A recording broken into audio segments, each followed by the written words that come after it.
The notification disappeared from my phone screen as quickly as it had appeared, but the silence that followed felt eternal. Sarah has been removed from the group. No explanation, no goodbye, just the cold, digital equivalent of a door slamming shut. I stared at the blank space where our family chat used to be, my thumb hovering over the screen as if I could somehow will myself back into their conversations about Sunday dinners and holiday plans.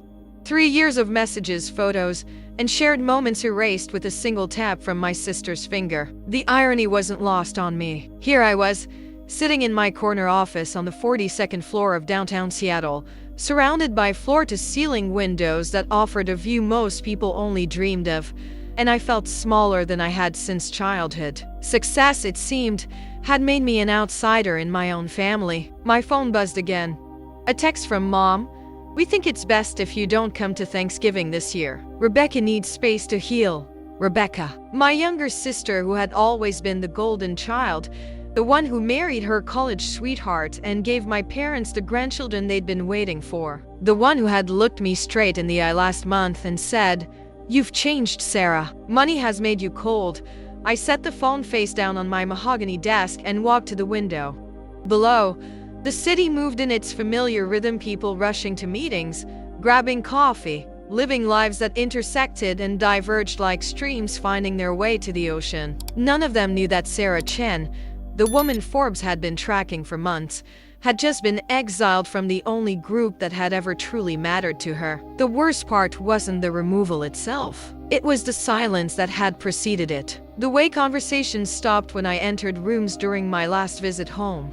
The forced smiles. The careful distance my own mother maintained when she hugged me goodbye, as if my success were somehow contagious and unwelcome. "You don't understand what it's like for the rest of us," Rebecca had said during our last argument. "Watching you buy houses like they're shoes, talking about your investments while Dad's still worried about making his mortgage payment. You've forgotten where you came from." But I hadn't forgotten. Every decision I'd made, every 18-hour day, every sacrifice had been for them. The scholarship money I'd sent to help my cousin through college, the medical bills I'd quietly paid when Dad's insurance fell short, the down payment I'd offered for Rebecca's house, an offer she'd rejected with tears in her eyes and words that still echoed in my chest. "We don't want your charity." I pressed my forehead against the cool glass and closed my eyes.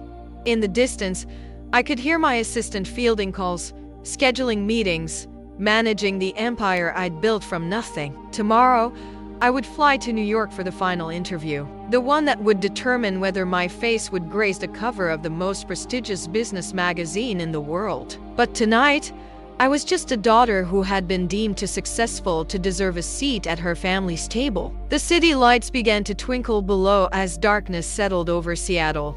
Somewhere across town, my family was probably gathering for dinner, sharing stories and laughter in the group chat I could no longer see. And here I was, surrounded by everything I'd worked for, wondering if the price of my dreams had been higher than I'd ever imagined. I picked up my phone one more time, my finger hovering over Rebecca's contact. There were so many things I wanted to say, so many explanations I wanted to give, but the silence felt too vast now, too final.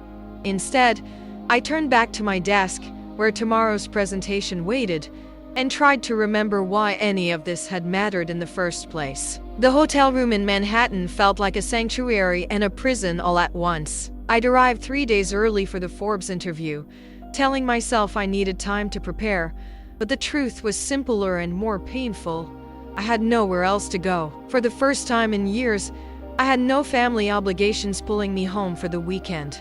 No niece's soccer games to attend, no Sunday dinners where I'd sit quietly while everyone discussed their week. The freedom I'd thought I wanted felt hollow now, like an echo in an empty house. I spent Saturday walking through Central Park, watching families spread blankets for picnics, children chasing each other around trees while parents called out warnings and encouragement. A little girl with pigtails ran past me, laughing as her father pretended to chase her, and for a moment I saw myself at that age, Rebecca and I racing through our backyard while Mom watched from the kitchen window, her face soft with the kind of love that felt unconditional. When had that changed? When had my success become a wedge instead of a bridge? My phone remained silent. No missed calls, No texts asking how the trip was going. The absence of their voices felt like a physical weight in my chest. I'd grown so accustomed to sharing every milestone with them, the first big contract, the company expansion, the acquisition that had put us on the map. Now, facing the biggest moment of my career, I was completely alone. Sunday evening, I called my college roommate, Maya, the only person who'd known me before the money, before the company, before everything became complicated. They cut me out, I told her, my voice barely above a whisper as I stood on my hotel balcony, watching the city pulse with life below, like I never existed. Maya was quiet for a long moment. What did you do? That's just it, I don't know. I've been trying to figure it out for weeks. Was it the car I bought Mom for her birthday? The vacation I offered to pay for? The college fund I set up for Rebecca's kids? Sarah, Maya said gently, sometimes when people feel left behind, generosity can feel like judgment. I closed my eyes, letting her words settle. I never meant it that way. I know you didn't, but maybe they needed you to be their daughter and sister, not their benefactor. After we hung up, I sat in the darkness of my room, thinking about the last family dinner I'd attended. I'd arrived late, straight from a board meeting, still wearing my tailored suit while everyone else was in jeans and sweaters. I talked about the new office in Portland, the expansion plans, the investors who were interested in our next project. And slowly, one by one, they'd grown quiet. Rebecca had excused herself to check on the kids. Dad had turned on the television. Mom had started clearing dishes that weren't ready to be cleared. I'd sat there, surrounded by the people I loved most, and felt like a stranger in my own family. The rain started Monday morning, tapping against my window like fingers drumming impatiently. I had 4 hours until the interview, and I couldn't focus on my notes. Every time I tried to practice my answers, I heard Rebecca's voice. You've forgotten where you came from. But I hadn't forgotten. I remembered every detail of our childhood, the way Dad worked double shifts to keep us in decent clothes, how Mom clipped coupons and planned meals around grocery store sales. I remembered sharing a bedroom with Rebecca until I was 16, whispering secrets in the dark, promising we'd always be best friends. I remembered the night I'd decided to start my own company, calling them from my tiny apartment, voice shaking with excitement and terror. I'm going to do it, I'd said. I'm going to build something that matters. And they'd believed in me. Mom had sent care packages during the lean months. Dad had helped me move into my first real office. Rebecca had been my first employee, working for free until I could afford to pay her a real salary. When had their pride turned to resentment? When had my dreams become a barrier between us? I stood at the window, watching people hurry past on the street below, umbrellas blooming like dark flowers against the gray morning. In a few hours, I would sit across from one of the most influential journalists in the country and tell the story of my success. But the story felt incomplete now, like a book missing its final chapters. My phone buzzed. For a moment, my heart leaped. Maybe it was Rebecca. Maybe it was Mom. Maybe someone had realized that cutting me out had been a mistake. But it was just my assistant, confirming the car service for the interview. I typed back a quick response and set the phone aside.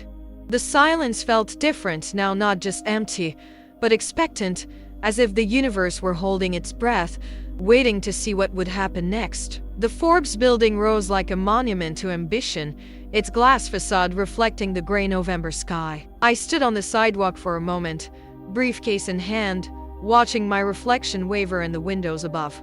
In 3 hours, this interview would be over, and I would either be the face of American entrepreneurship or just another successful executive who'd almost made it to the cover. The elevator ride to the 38th floor felt eternal. I'd prepared for months, rehearsing answers to every possible question, but now all I could think about was the empty space where my family's support used to be. Every major interview I'd done before, Mom had called afterward to ask how it went.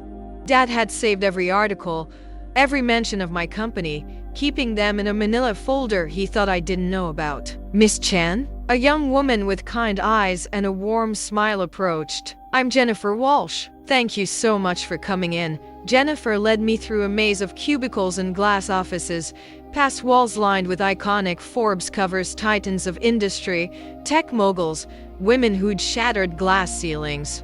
Soon, my face might join them, but the victory felt hollow without anyone to share it with. The conference room overlooked the Hudson River, and I found myself staring at the water as Jennifer set up her recording equipment. Somewhere across the country, my family was going about their Monday, Rebecca dropping kids at school, Mom preparing for her book club, Dad heading to his job at the hardware store. None of them knew where I was or what this day might mean. So, Jennifer began, her voice gentle but probing.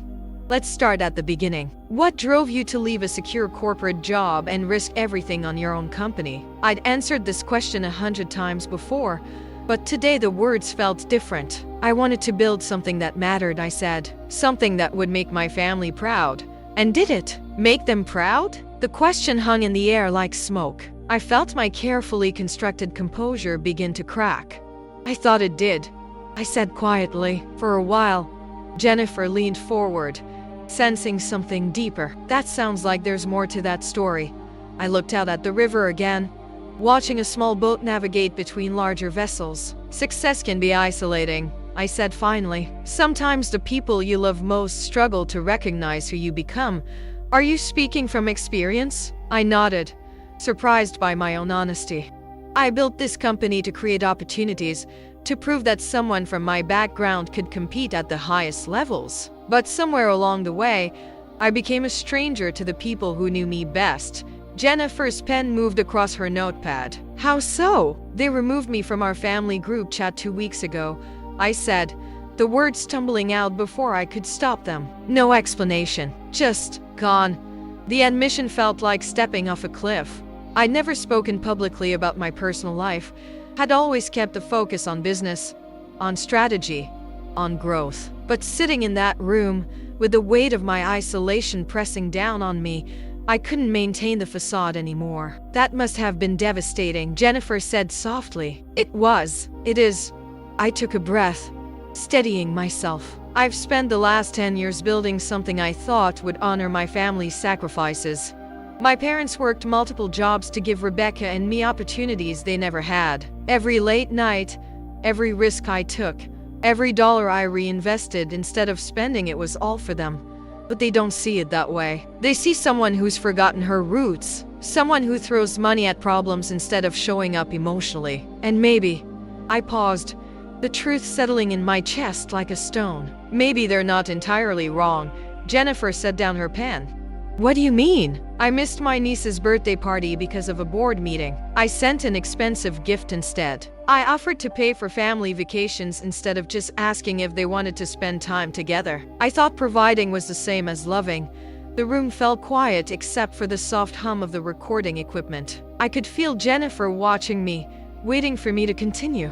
The irony is, I said, I'm about to be on the cover of Forbes, and the people whose approval I wanted most won't even know about it. They've made it clear that my success isn't welcome in their lives. Do you regret it? The path you chose? I considered the question, really considered it. I regret how I chose it, I said finally. I regret thinking that achievement could substitute for presence. I regret assuming that because I could solve their financial problems, I was solving their real problems.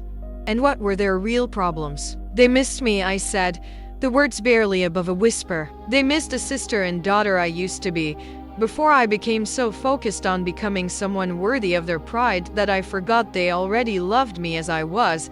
The interview continued for another hour, but something had shifted. Jennifer's questions became less about business strategy and more about the human cost of ambition. I found myself telling stories I'd never shared publicly about the night I'd worked through my nephew's first steps because of a client crisis, about the Christmas I'd spent in Hong Kong closing a deal while my family opened presents without me. There's something I need to ask, Jennifer said as our time wound down. This vulnerability you're showing me today, it's not what I expected from someone with your reputation. You're known for being incredibly controlled, almost intimidating in business settings. What changed? I laughed, but there was no humor in it. Losing the people you love has a way of stripping away pretense, I said. I've spent years building walls to protect myself in boardrooms, but those same walls kept out the people who mattered most. Do you think there's a way back? I don't know, I admitted. I've tried calling, texting. I even drove to Rebecca's house last week, but she wouldn't answer the door. I could see her through the kitchen window, making dinner for her kids, and I realized I didn't even know what their favorite foods were anymore. Jennifer closed her notebook. "Sarah, I have to tell you, this isn't the interview I planned to write. The story I came in expecting was about a successful entrepreneur who'd built an empire. But what you've shared today, it's about the price of that empire. Are you comfortable with me including these personal details?" I thought about it for a long moment. The smart business move would be to ask her to focus on the company, the growth, the future plans. But I was tired of smart business moves when it came to my personal life. "Include it," I said. "Maybe someone else will read it and call their sister before it's too late." After the interview, I walked through Manhattan in a daze. The city moved around me in its relentless rhythm, but I felt suspended outside of time, caught between the person I'd been that morning and whoever I was becoming. My phone rang as I reached Central Park. My assistant's name flashed on the screen. "Sarah, I have the preliminary feedback from Forbes," she said, her voice excited. Jennifer Walsh called personally. She said it was one of the most honest interviews she's ever conducted. "They're fast-tracking the story for the next issue." "That's good," I said, though the words felt hollow. "Are you okay? You sound—" "I'm fine," I lied. "Just tired." But I wasn't fine. I was standing in the middle of one of the world's greatest cities, on the verge of achieving something most people only dreamed of, and all I wanted was to hear my mother's voice telling me she was proud of me. Not for the magazine cover or the company valuation, but for having the courage to be honest about my failures. I found a bench near the reservoir and sat down, watching joggers circle the path. A woman ran past with a small dog on a leash, both of them moving in perfect synchronization. It reminded me of how Rebecca and I used to be always in step, always knowing what the other was thinking. My phone buzzed with a text from Maya. "How did the interview go?" I stared at the message for a long time before typing back. I told them the truth. About the business, about everything. 3 dots appeared, then disappeared, then appeared again. Finally, "Good. It's about time." As the sun set over the park, painting the sky in shades of orange and pink, I made a decision. I pulled out my phone and opened a new text message, typing in Rebecca's number. "I know you don't want to hear from me," I wrote, "but I need you to know that I'm sorry. Not for being successful, but for letting success make me forget how to be your sister. I miss you. I miss all of you. And if you ever want to try again, I'm here." I hit send before I could change my mind, then sat back and watched the last light fade from the sky. Tomorrow, I would fly back to Seattle. In a few weeks, my face would be on newsstands across the country. But tonight, for the first time in months, I felt like myself again, not the CEO, not the entrepreneur. Just Sarah, sitting alone in a park, hoping her family might find their way back to her. The silence that followed felt different this time. Not empty, but full of possibility. The Forbes issue hit newsstands on a Tuesday morning in December, 3 weeks after I'd returned to Seattle.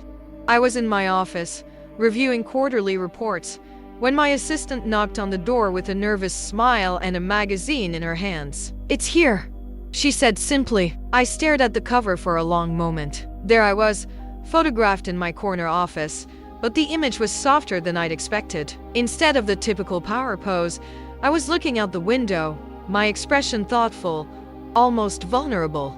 The headline read, "The Loneliness of Success: How Sarah Chen Built an Empire and Lost Her Family." My hands trembled slightly as I opened to the article. Jennifer had kept her word. Every painful admission was there, woven together with the business story in a way that felt honest and raw. She'd written about the empty group chat, the missed birthday parties, the door that wouldn't open when I'd driven to Rebecca's house. But she'd also captured something I hadn't expected: hope. The article ended with my text to Rebecca, and a paragraph about the courage it takes to admit when success has cost too much. I set the magazine down and walked to my window, looking out at the city I'd conquered, but that suddenly felt foreign. My phone had been buzzing all morning: congratulations from colleagues, interview requests from other publications, messages from investors and competitors, but nothing from the people whose voices I most wanted to hear. By noon, the article had gone viral online. My assistant fielded calls from morning shows, podcasts, and business conferences. The story had struck a nerve apparently.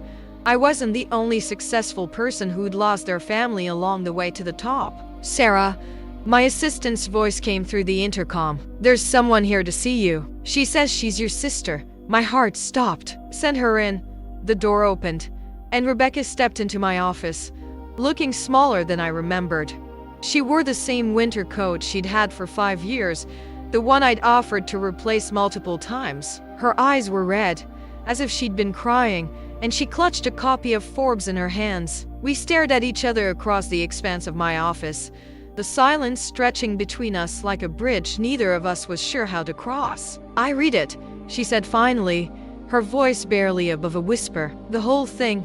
I nodded, not trusting myself to speak. "You made us sound like monsters," she continued, but there was no anger in her voice. "Cutting you out, refusing your help, making you feel like a stranger." "Rebecca." But the thing is," she interrupted, "you weren't wrong. We did those things. And reading about it from your perspective," she took a shaky breath, "I never realized how much we'd hurt you." I moved around my desk, closing the distance between us. "I hurt you too. I know I did." "You did," she agreed, tears starting to fall. "But not the way we thought. We kept waiting for you to become someone we didn't recognize, someone who looked down on us. But you never did you? You just forgot how to be with us without trying to fix everything." I reached out tentatively, and she didn't pull away. "I missed your birthday party because I thought the gift mattered more than showing up. I offered to pay for vacations because I thought that was love. I was so afraid of being the poor kid from our neighborhood that I forgot being that kid was what you loved about me." Rebecca laughed through her tears. "Do you remember when we were little, and you used to make up stories for me when I couldn't sleep? You always wanted the one about the princess who saved herself." "I still do," she said softly, "but somewhere along the way, I forgot that you were still that same person who told me I could be anything I wanted. I started seeing your success as proof that what we had wasn't enough for you. It was always enough," I said, my own tears falling now. "You were always enough. I wanted to give you more because I love you, not because I thought you needed fixing." She stepped forward then, closing the final distance between us, and wrapped her arms around me. I held her tight, breathing in the familiar scent of her shampoo, feeling like I was coming home after a long journey. "Mom cried when she read the article," Rebecca said into my shoulder. "She kept saying, 'We lost her daughter,' and she thought it was her fault." "Is she? Are they willing to talk?" Rebecca pulled back to look at me. "They're downstairs in the lobby. We all came together. Dad's been carrying around that folder of newspaper clippings about your company, showing it to anyone who'll listen. He never stopped being proud of you, Sarah. We didn't know how to be proud without feeling left behind." I looked toward my office door, imagining my parents waiting in the marble lobby of the building I own, probably feeling as out of place as I'd felt at family dinners. "What do we do now?" "We figure it out," Rebecca said. "Together. Maybe you come to dinner on Sunday, and maybe you don't bring your checkbook." I laughed, the sound surprising us both. "I can do that. And maybe," she continued, "we stop being afraid that loving each other means we have to be the same. You built something incredible, Sarah. We should be celebrating that, not punishing you for it." I nodded, feeling something shift in my chest, like a door that had been locked for years finally opening. "I want to meet them downstairs. But first, can I ask you something? Anything. Will you help me add everyone back to the group chat? I have some stories to tell you about New York." Rebecca smiled, the first real smile I'd seen from her in months. "I'd like that. But fair warning, Mom's going to want to know everything about the Forbes photographer. She's convinced he was flirting with you." As we walked toward the elevator together, I caught our reflection in the polished doors. Two sisters, different paths, same love. For the first time in months, I looked like myself again. The elevator descended toward the lobby, toward my parents, toward a conversation that would be difficult and necessary and healing. Outside, Seattle sparkled in the winter sunlight, and somewhere in the distance, I could hear the sound of my phone buzzing with congratulations from a world that suddenly felt much less important than the 3 people waiting for me downstairs. The lobby of my building had always felt like a temple to success: marble floors, soaring ceilings, abstract art that costs more than most people's cars. But seeing my parents sitting on the leather couch near the reception desk, Dad clutching his worn baseball cap and Mom smoothing her dress nervously, it suddenly felt cold and intimidating. They looked up as Rebecca and I approached, and I saw my father's eyes widen slightly as he took in the space around us. Mom stood first, her movements tentative, as if she wasn't sure whether I would welcome her embrace. "Hi, Mom," I said softly. She crossed the distance between us in 3 quick steps and pulled me into her arms. She smelled like the lavender lotion she'd used for as long as I could remember, and I felt myself melting into the familiarity of her touch. "My baby girl," she whispered against my hair. "I'm so sorry. We're all so sorry." Dad stood more slowly, his arthritis making the movement careful and deliberate. When he reached us, he didn't say anything at first. He just looked at me with those kind brown eyes that had always made me feel safe, even when I was in trouble. "I kept every article," he said finally, his voice rough with emotion. "Every mention of your company, every award, every interview. Mrs. Henderson next door is probably sick of hearing about you." I laughed, tears streaming down my face. "You did?" "Of course I did. You're my daughter. I've been proud of you since the day you were born, and I'll be proud of you until the day I die. Success didn't change that, sweetheart. I didn't know how to show it without making you feel like you had to take care of us. But I want to take care of you," I said. "That's what family does." "No," Mom said gently, pulling back to look at me. "Family loves each other. Taking care of each other is just one way to show that love. But it's not the only way, and it's not the most important way." Rebecca wiped her eyes with the back of her hand. "Maybe we should go somewhere more private to talk. People are starting to stare." I looked around and realized she was right. The security guards were trying to be discreet, but they were clearly curious about the emotional reunion happening in their pristine lobby. Several business people had slowed their pace as they walked past, probably wondering why the building's owner was crying in public. "Come upstairs," I said. "I'll show you the office." The elevator ride was quiet, but it was a comfortable silence now, filled with possibility instead of tension. When the doors opened on my floor, I watched my parents take in the space: the panoramic views, the modern furniture, the conference rooms where I'd made decisions that affected hundreds of employees. "This is where you work every day?" Mom asked, her voice filled with wonder. "This is where I hide every day," I corrected gently. "But maybe that can change." I led them to my office, and we settled into the seating area by the windows. For a moment, nobody spoke. We just sat together, looking out at the city spread below us. For people trying to figure out how to be a family again. "I read something in that article," Dad said eventually, "about you missing Emma's birthday party."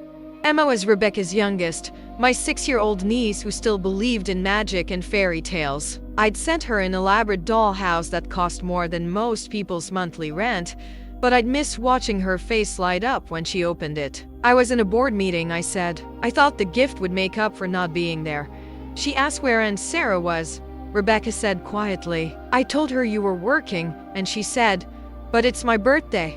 Doesn't she know birthdays are more important than work?" The words hit me like a physical blow. "I'm sorry. I'm so sorry.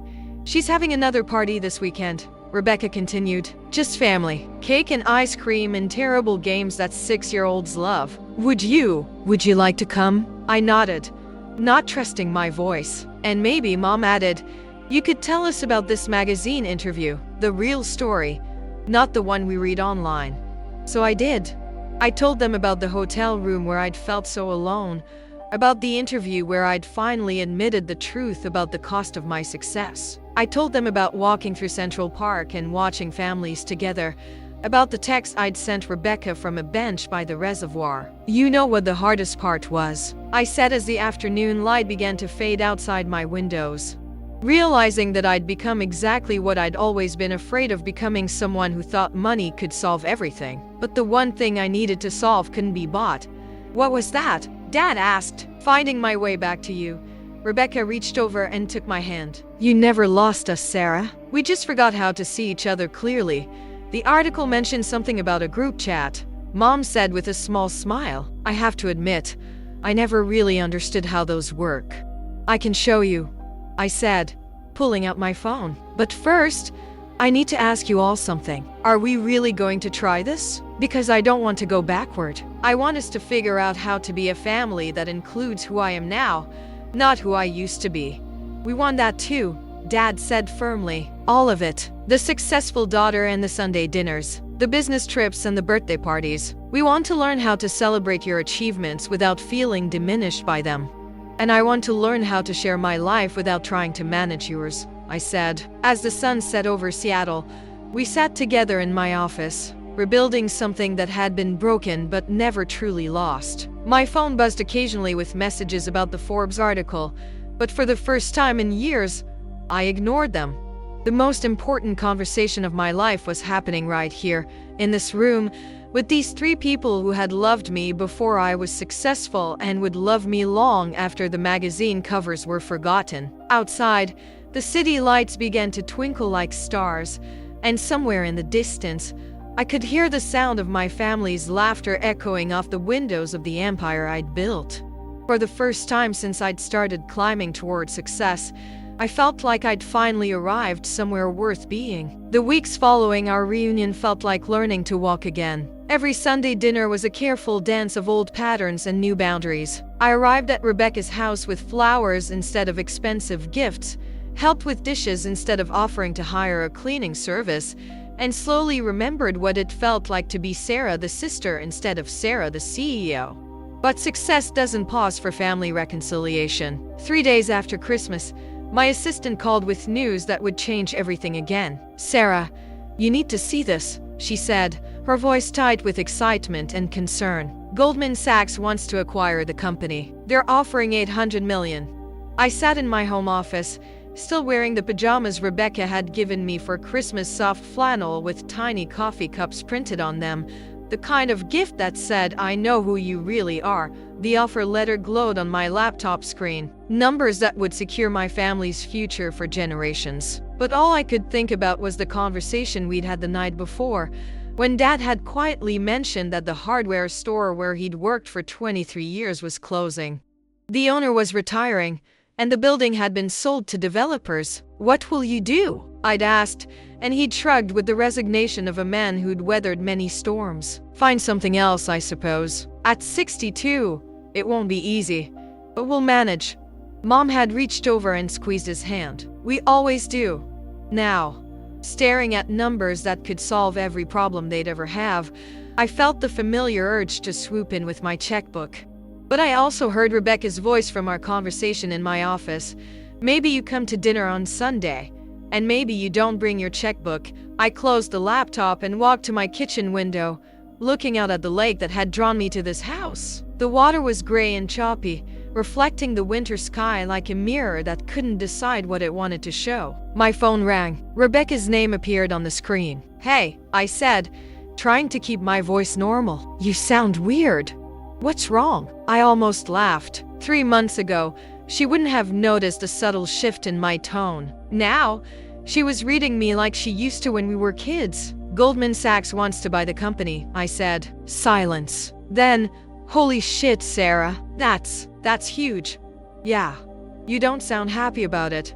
I leaned against the counter, watching a seagull struggle against the wind outside. I don't know how I feel about it. It's enough money to change everything. For all of us. Rebecca said, understanding immediately. And you're wondering if offering to help Dad would undo all the progress we've made. Something like that. Can I tell you something? Always. The night you sent that text from New York, Mom and I stayed up until 3 in the morning talking. She told me about all the times you'd offered help over the years, and how we'd turned you down because we thought accepting it would mean admitting we weren't good enough on our own. I closed my eyes, feeling the familiar ache in my chest. But here's what we figured out, Rebecca continued. We weren't protecting our pride. We were protecting our fear. Fear that if we let you help us, you'd realize how much we needed you. And that would give you power over us. I never wanted power over you. I know that now. But we didn't then. We thought love had to be equal to be real. We didn't understand that sometimes love means letting someone take care of you, And sometimes it means taking care of someone else, and both can be true at the same time. I opened my eyes and looked out at the lake again. The seagull had found a thermal and was soaring now, riding the wind instead of fighting it. So if I wanted to buy Dad the hardware store, you'd have to ask him first. Not offer, not suggest, not hint. Ask him directly if it's something he'd want, and then listen to his answer. Really listen. And if he says no, then you respect that. But Sarah, I don't think he'll say no. I think he's been waiting his whole life for someone to believe in him the way you do. After we hung up, I sat with the silence for a long time. Outside, the winter afternoon was fading into evening, and the lights across the lake began to twinkle like earthbound stars. I thought about the girl I'd been, the one who used to tell Rebecca stories about princesses who saved themselves. I thought about the woman I'd become, who'd built an empire but almost lost her kingdom. And I thought about the man who'd worked double shifts to buy me my first computer, who'd driven me to job interviews in his 20-year-old truck, who'd never once made me feel like my dreams were too big for our small house. I picked up my phone and dialed his number. Dad? It's Sarah. Are you busy? I have something I'd like to discuss with you. For you, sweetheart. I've got all the time in the world. Good, I said, watching the last light fade from the sky. Because I have an idea, and I want to know what you think about it. The conversation that followed was different from any we'd ever had. Not daughter to father, not successful CEO to proud parent, but two adults who loved each other, talking about dreams and possibilities and the courage it takes to say yes when someone offers to help you reach for something you thought was impossible. By the time we hung up, the lake was dark except for the reflection of the moon, and I was crying again. But this time, they were tears of joy.